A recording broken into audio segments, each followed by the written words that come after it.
I'll never forget the day I stood frozen in my hallway, watching through a sliver in my blinds as a woman I barely tolerated tried to shove a key, some so-called master key, into my front door. Her name's Margaret Holloway. The folks around here have called her Margaret the Monarch for years because she struts around Maplewood Ridge like she owns every blade of grass. And that morning, seeing her jiggle my doorknob like my place was just another HOA prize to seize, well, I knew in my bones that her little reign was about to crack wide open. I'm Daniel Carter. Folks just call me Dan. I'm 47, ex-Navy. Now I run a small home security consulting outfit, and honestly, I moved out here to get some quiet after spending half my life yelling orders on a ship. Maplewood Ridge is supposed to be the sort of peaceful suburban sprawl where you sip coffee on your porch and argue about whether the raccoons or the squirrels are raiding your bird feeder. Instead, I got Margaret in a power blazer policing flower colors like she's the mayor of the front lawns. My boy, Josh, he's 28, a 911 dispatcher. And about the best kid a stubborn old sailor like me could ever hope for. He's calm in chaos, which is good because Margaret loves chaos, hers, specifically. This whole mess kicked off over a rosebush. One rosebush, bright red, right under my front window. I planted it myself the week I moved in because my mom had red roses when I was a kid. And that memory means more to me than 100 HOA newsletters stapled to my mailbox. But Margaret saw that rose as an insult to her perfect neighborhood color palette, which apparently bans red but allows soft pink or eggshell blossom.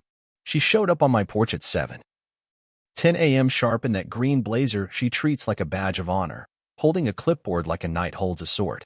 "Mr. Carter," she started, voice dripping sugar and poison at once. "You violated Regulation 4.7b, unapproved floral color. This fine is $200. You have 48 hours to comply." I squinted at her, half awake, coffee mug still steaming in my hand. "Margaret, where's this regulation in my purchase agreement?" She chuckled, like I was a 5-year-old asking why the sky's blue. "Oh, we updated it last month, dear. Everyone got the email." I didn't bother arguing. I closed the door, called Josh, and vented. He paused, got real quiet, then said, "Dad, funny thing. I had a call today. Some concerned citizen said there was a suspicious middle-aged man burying things in your front yard. She gave your address. Sound familiar?"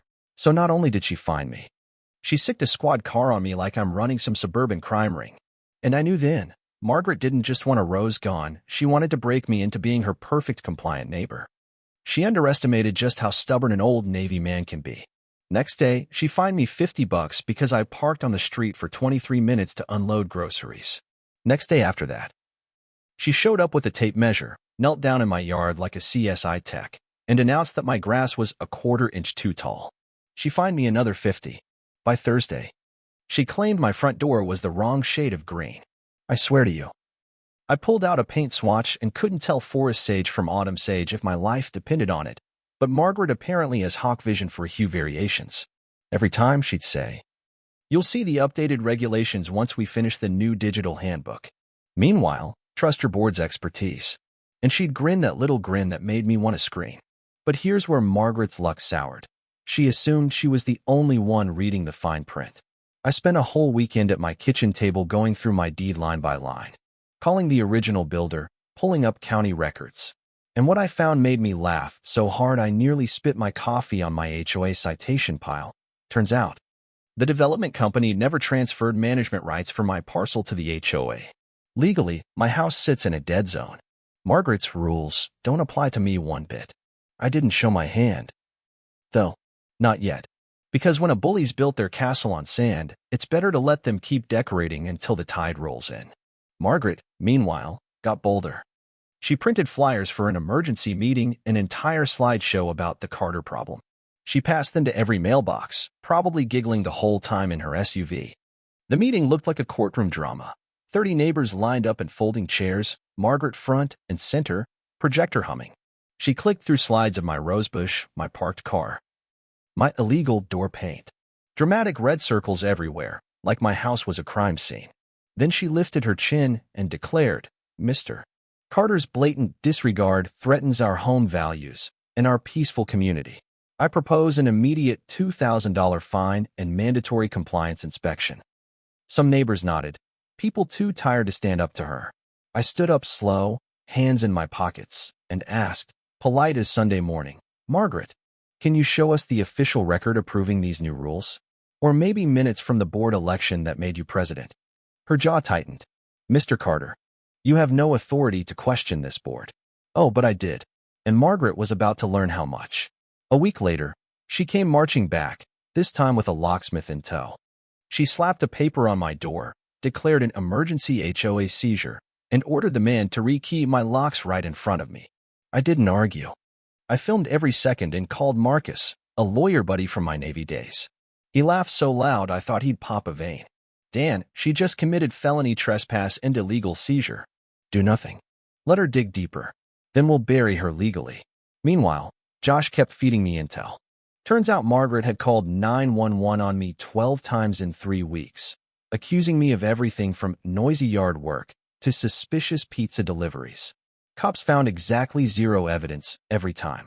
Then we found her crown jewel. She'd set up a shady side company, Maplewood Community Services, and funneled $5,000 a month from HOA dues straight to herself for consulting. No one knew. No one voted. She pocketed $60,000 last year alone. So I baited my final trap. I planted a giant yellow sunflower in the middle of my front lawn, a flower so bright she'd need sunglasses just to glare at it. She showed up next morning, red in the face, shrieking about Section 7. 2. Unauthorized yellow flora. She threatened a $500 fine on the spot.